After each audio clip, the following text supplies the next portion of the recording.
જય દ્વારકાધીશ. જય દ્વારકાધીશ. હું આ ચાલુ કર્યો આ તને ઝીંડવા છે કેવડા કેવડા. તો ઝીંડવા હું કેમ તોડવા માંડ્યા આવા હારા કપાન? 2 વીઘાના ઘઉં આવે ને હાથ જ કેદી નીકળે. અરે પણ આ લઢા જેવા ઝીંડવા તમે પાણી પછી વરોવરી થોડું હોય. 2 વીઘાના ઘઉં આવે તો બધા દાણા થઈ જાય ને. ગુણ ઘઉં લઈ લઈને થાકી ગયા એટલે ઘરનું થઈ જાય દાણું એમ નહીં. આ ટૂંકી વાળું માં 2 કોથળીઓ તમે ભરજો ઝીંડવાની, એટલા ઘઉં થાય કોઈ દી. હવે કેમ કરું પછી? હવે ઘઉં નું કરવું કે ભીંડવાનું કરવું? આ પાણી પેડી છે ને એટલે થોડુંક 2 વીઘા થઈ જાય તો કોઈને લેવું નહીં દાણા એમ. આવા જોઈએ એમાં ચાલવાનું નથી. પેલા તું દૂધ તો લઈએ સાતો કરે. હવે સાપકાનું શું કરવાનું? સમજો આવા સાપા હવે કેદી થાય ઈ? માલ બની જાય કે ન બની જાય? સમજો વાર લાગે ભાઈ એમાં. તો બીજો ક્યાં આપણે જાજો કાઢવો? આપણે થોડો કાઢવો.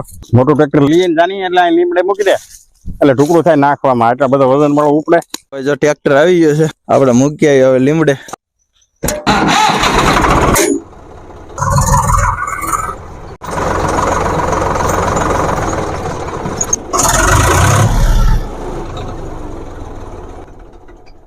આવી ગયું ટ્રેક્ટર.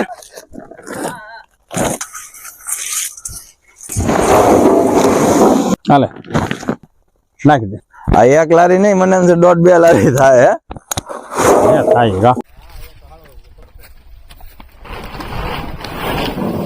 જો તો ખરો કેવડો છે. હાલે હોય તો આ સુવાત વરી છે ને આ હાસા મોતી કહેવાય. લાવો પાણી પીએ બીજું.